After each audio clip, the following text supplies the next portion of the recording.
So we showed her, my Santa Cruz flew to Bombay, Ranchi rather, showed the family the film, and they were so moved by the experience of watching it. And I asked her, so she decided obviously to come forward, and I asked her the next day, like, why did you choose to do this? And she said that she couldn't believe her own courage as a 13-year-old, and that she wanted that courage to be celebrated, and she wanted the world to know who she was, which was amazing. And then a few months ago, I showed the film to a number of other people, including the board member, and I was so terrified, like terrified to show it to him. And after he saw the film, did not expect this reaction at all, but he said that he was ashamed of himself and regretted how he behaved, and explained why he behaved the way he did. And then said that he felt that the entire community needed to see the film so that they could see what they had put the family through. So it was a response that I did not expect at all, but a very welcome response for sure. I want to ask you, Barbara, you're a human rights lawyer for Equality Now, and before I ask you about Equality Now on your act, I want to ask you a personal reaction as a human rights lawyer, watching these other lawyers, watching this court process, and what stood out for you, and what were your feelings seeing this when you first saw it? Yeah, thank you, and thank you everyone for staying. What can I say to Nisha? I think it's an amazing opportunity for the work that we do every day to have something captured in a picture. That's the video and a movie. That's the first thing to say. The privilege that you have to find the story and to be able to capture every single detail, and in the way that you manage to care for her, I think is admirable, and I think we need to recognize this because there's very few women recognized in this field. But at the same time, I see, like, I can compare every single barrier and burden she went through and the family went through every single case that we see in the whole globe. So it's, repeat and repeat, doesn't matter where the girls and women are. So, there are many moments that are horrifying about the court case. The moment that they ask the lawyer, how many cases do you have? And he says, 400 or 500. And your heart sinks every time seeing that police officer just idiotic. And what you're saying is, that's your experience all the time. Yeah, and yes, I think something is interesting, and I wanted to know if it was on purpose or not, but the feeling of softness of the time and feeling this slow process, it makes you feel that you were there, and it makes you feel, the whole and the long process everything has to go through. And it stayed with me, everything around the first, when she went to the first, like the village, like we have communities around, for example, in Caribbean islands, or in Afro-Caribbean communities, or Afro or indigenous community, in which the village protect themselves, and it's very hard for them to come up and speak. It's very similar, but the movie is about like forced or gang rape that is very common as well. But it's very, what is the main topic that we see that we don't talk often is the incestual rape, right? The one that is inside the family. That it was very interesting for me when they said in the movie, like, it's never happened in the community before. Well, we know, right? That someone speak out loudly. She asked how much of this was intentional, that pacing, and I know with you everything is intentional. Maybe you could speak to what she's talking about. Yeah, it's funny actually, because I worked with like 2 different editors on this film, right? So I started off with one editor, and then I brought in another editor, Mike Munn, And then I brought Dave, my original editor, back into the edit room. So it was the three of us, literally the three of us, editing this film. It was an amazing experience. And I know that when Mike would be cutting scenes, both Dave and I would say, "Oh, this needs to be slower. This needs to be slower. It's too fast. You're cutting it too fast." And so he would elongate the scenes and he'd make it slower. He'd add another reaction shot. He'd do this and he'd do that. And it still never felt quite right. Finally we found a rhythm that we felt worked for the film. And it was Mike that realized what we were craving was Ranjit. It was Ranjit's pacing that needed to set the tone of the film. So it's not so much a sense of things taking time that we were trying to get at. It was more honoring who he is as a man and as a person. And so it was in making sure that we were honoring his rhythm. That's why we did this. It was very deliberate. Yeah. Nisha, it's been an amazing journey. It's been 8 years creating this film. We thought it might be 2 or 3 years when we started out. And it was a completely different project when we started, so when you started. And when you did, can you explain what you set out to do? Because this was caught when you were simply recognizing violence was common, embedding yourself with a village and a community, and in a way expecting something to happen, which is why you were there. Can you say more about what you were trying to do? Well, you know this better than anybody, Barbara, in terms of the work that you guys do, but it's really what we have to understand is masculinity, right? I mean, that's really the missing piece in all of this and all of the gender justice work that we all do. And so I had actually set out many years ago, as you pointed out, to make a film on masculinity, and I was following the work of the activists. They were running a gender sensitization program in the state of Jharkhand that was taking place over 3.5 years, and they were working with men and boys. And so I was actually following the work that they were doing, and my focus was really the NGO. And then Ranjit actually was enrolled in that program, in that gender sensitization program, as were the rapists. They were also a part of this gender sensitization program.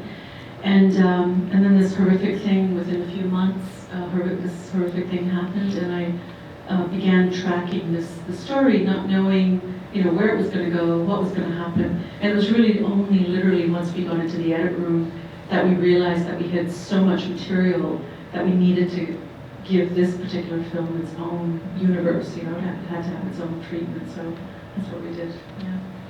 I think the effect of being there through the whole process from the family's point of view makes it a universal human experience of being pulled by all the pressures of your community, all the pressures asking you not to take this on, having no faith that the system will serve you at the other side, and feeling very vulnerable. And it almost broke them. Can you say a little more about, did you have doubts that they could stick through it? At various points along the way you say, they're never going to give this up. But there were several moments when I certainly did not know if they would stick this out. Yeah, without a doubt. I mean, we didn't know what was, we didn't know what was going to happen, and I think what became, and they sort of went up and down, right? Like they went in waves. At the very beginning of the process, Jaganti, Ranjit's wife, was really unsure whether they should pursue this, and then she became really firm, and then Ranjit started to really struggle, with his own insecurities, and also just being the face and having to go to court, and the way he was treated at court as somebody who was an Adivasi and lower caste. The only person who actually never vacillated was Kiran, was the daughter. She was always so deeply committed to this idea of justice and the sense that she deserved justice. And I don't know if I mean, that, I would love to talk to you about that. But that was something that was so striking for me, that even as a child, she understood that she had the right to have justice, which was extraordinary. But we did, as a crew, we were constantly sort of checking in with the family, especially as the tension was brewing in the village, to make sure that they were doing what they were doing, not for the camera and not for the NGO, but really for themselves, you know? So, and we made it really clear that for us, it didn't matter.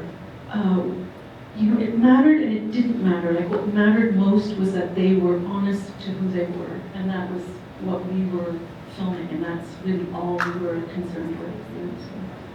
Could I ask Barbara to follow up a little bit on this, to say, seeing many of these cases, many of these situations, how often is this the story? And how often is it that one force or another leads them to bend that pathway? Well, we can say like many cases. Every single day, you see the stories. This is, you know, everyone is not uncommon. I think what is different is the support of the family. I think this is something that the movie recognized very well.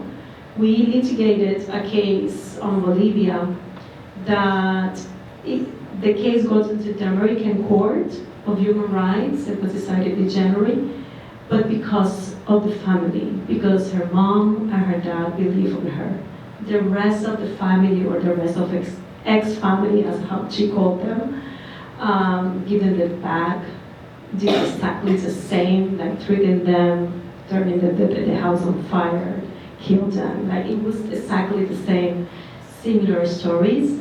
And I think that makes a difference when you believe the survivor.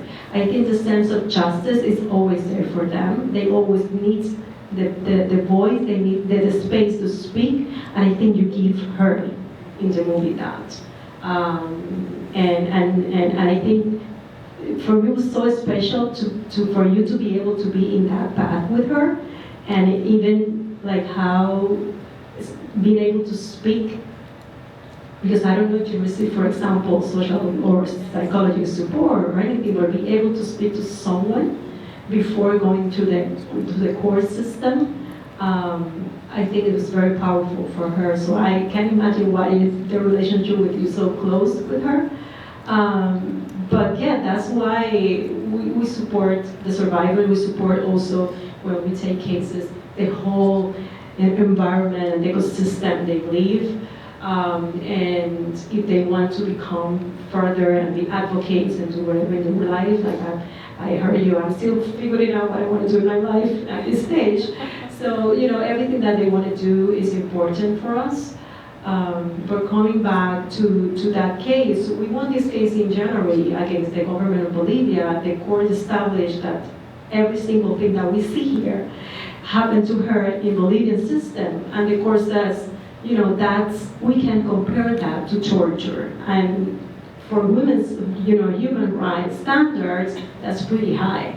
That you say that you re-victimize them, you blaming her, you said to her you should marry it to someone, or you should just try to keep it into the family or village, you know, like the same scenarios. Are you sure that you're doing, like, every single thing that's happened here, that's the same that happened in the stories, and the other circumstances or intersections that you see, it's not just rape, it's always rape, poverty, or rape, child marriage, rape, forced child pregnancy, rape, suicide. It's always another violence on top of what they're suffering. So yeah, I think it is a lot of work to do, and I think the impact of the movie that what you're telling is having in the community now is very powerful. Even though we won the case in January, and I'm comparing because it's very interesting. we won the case in January, and we've been doing a lot of work to disseminate it into the ground with partners so everyone knows. Recently, another rape happened in a school system to a girl, and the whole community blamed the girl. Like, even though she went, this other survivor went 20 years under the highest court that exists, they seduced, the word that the other teachers were saying, she was 10, that she seduced him. It's a lot of work in the community that has to be done as well, and I think that's the powerful of this film. So, yeah, thank you. As a last question for you, and then I'd love to go to the question and answer from the audience. This is a film that, did not have major studio or other backing behind it. It's not in English, but it is getting increasing attention. A fantastic review in the New York Times, growing awards as it's gone along. If it gets awards attention, if this awareness builds because of the power of the story, what is the impact it could have? I'm saying, I think it's an impact that could have in the community, like the change of culture, the rape culture, that it has to change the narrative and start to believe in stories. And also, I think, it can be used for in many, many different purposes. Like, I can use it in my class in the university here, because you can show how the system should, in every single phase, how the system should work, and what is the bad practice on it. But I think the powerful thing is that this was taken at the right moment, in the moment. So the reactions is not acting. Is what that's what it was it is special, and it can have. I think it can be used for many, many purposes, and I'm glad that it was filmed. Yeah, thank you. Well, we'll turn to you, who might have questions or observations from the audience. While I was watching this film, I was kind of going through those waves of trying to, just reflect between those stories of innocence, the loss of innocence, as well as the perspective of Renji and trying to protect his kids. And I'd love to know, I guess, how much of that was intentional, played out? How did you find this incredible story in the first place? And just thank you for bringing this story to us.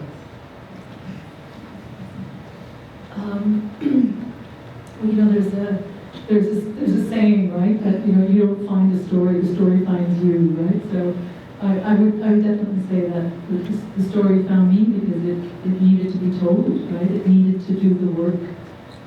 There's a lot of work that this family is meant to do in the world, and it was just convergences, right? It's just lives converging at a particular moment. So it wasn't like I was seeking it out; it happened because it was meant to happen. What we captured was just what was unfolding, right? And so there's no prepping, there's no acting. They just are who they are. We did a screening yesterday in New York, and there was a woman in the audience who asked a question which I was having a hard time understanding, and then I realized what it was that she was trying to say.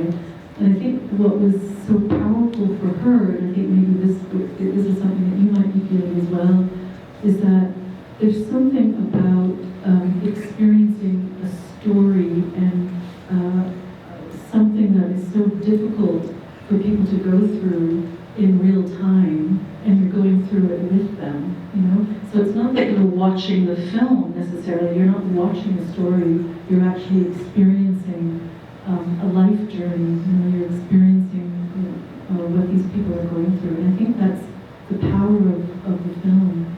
And it's also because the family just revealed themselves and were so honest, right? Like, so honest that it almost felt like it was acting, you know what I mean? So it was just, they were who they were. We had a beautiful very trusting relationship, and this is the work they were meant to do in the world. And we have to support them. Thank you. What a deep and moving narrative. Thank you. And thank you for the editing and the pacing, because the human brain needed time to process. So as the story was pacing along with Ranjit's story, the brain needed to process all of the information that was coming out, and then taking our own experiences and thinking through that. Thank you for the term survivor instead of victim. That was very powerful. My question is, I was focusing on what I think the board member said. No one person is above the community, right? So depending on what hat you're putting on, or you're putting on the community hat, and how the term and the situation was changed from a crime to a social issue. Let the village settle it. So where do we go with that? How do we shift the focus from the community to the person when it needs to be shifted? When there's deep tragedy, something like this is happening, and where do we still bind together as a community and change the thinking slowly? That's a really good question. Might be good for both of you. Yeah, it's an interesting, very good question. Thank you. Yeah, I think there's different models, right, out there on how, especially is a new calls or claim in the society to give more power to the community and to let the community to address their issues. So you can handle in the way that is handled in this community some crimes. Some crimes I always say, I don't know, like robbery. That the robbery, like the victim is not the one that has to convince everyone with the story that this has happened. In communities, especially where they're so small, in which everyone knows each other, I always imagine, especially I'm from the Caribbean, I'm from Puerto Rico, so I always imagine if this change, if everything goes back to the community and they give back power to the community, and the institutions, as many people are trying to claim, institutions should not exist. It should change, definitely. It should get better everywhere. Where are you going to put the investors? Where are you going to put all these people? It's an island, right? It's a village. Where are you going to exclude them? You're going to, and other experience that I can tell, for example, in indigenous communities in here in the U.S. and in other countries in Latin America, it's easier for them to claim when a white person raped them, but when it's in their community, it is very difficult for them, or it's hard for them to talk, because then the community handles the issues. So the patriarchy, doesn't matter where do you live or where the institutions are, it's moved with everything, right? So I think it has to work with the community, a lot of prevention, a lot of changing rape cultures again, and otherwise it's just, this is a case for one person.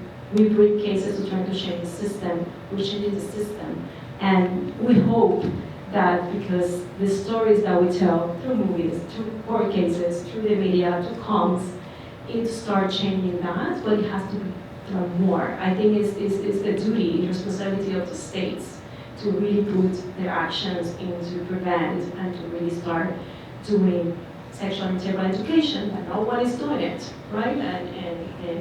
And start talking about this, talking about rape in school, rape in college, rape in family context, in the church context, in all the institutions that no one talks about. Yeah. Your thoughts on the... I do. My thoughts are so abstract, actually, in some way, or around this stuff, and I'll try my best to articulate. I think, for me, as someone who has spent so much time in India, and I was raised in the West, so I go there and I observe the culture in a way that's very particular, and also because I'm a filmmaker and sort of an observer, right? And trying to understand, using a particular philosophical framework, and also just trying to understand human impulses and societies. So there's something for me that is so special about India and Indian culture and cultures in general, where the collective is more important than the individual, right? There's something very powerful. There's something very powerful and to me very honorable about the importance of the community, because I think it creates societies that are less selfish and less destructive in the end. What's problematic, obviously, is that there are particular contexts and there are particular things that happen where the needs of the individual are ignored or not respected or not even addressed. You know, so a rape isn't a crime. You know, it's a social issue, as you had pointed out. And so, it's for me, it's about finding the balance, right? It's really about when do you focus on the community and when do you respect the needs of the individual, and it's just finding the relationship and the balance, the balance between the two. And I think, to address what you were saying, Barbara, more and more, especially the deeper I've sort of delved into this issue of gender, more and more I start to think one of the things that we need to do is that we have to look at this issue not as a women's rights issue. We're going to finish there, but let me just say, we are so excited to be on this journey with you, Nisha, with this film. It's a powerful and important film.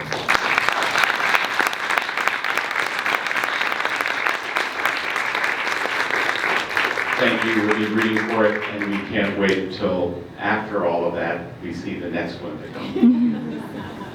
Thank you, everybody. Can I just say one thing really quickly? You have to say something as well, right?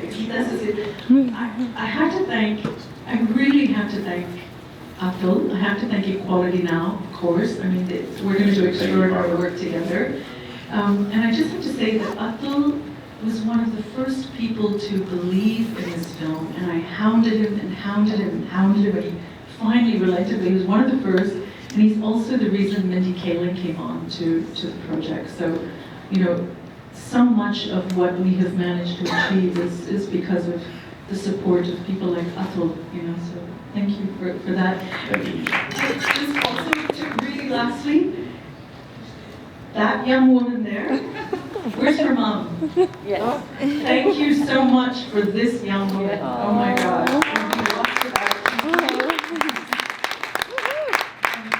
And this is Geeta Sondhi, who's our impact producer. And just so you know, everything that we are doing with this film in terms of getting it out into the world is being done with the support of people like Atul, with the support of Equality Now, and with this scrappy group of women who work non-stop because we believe we can change the world. So there you have it.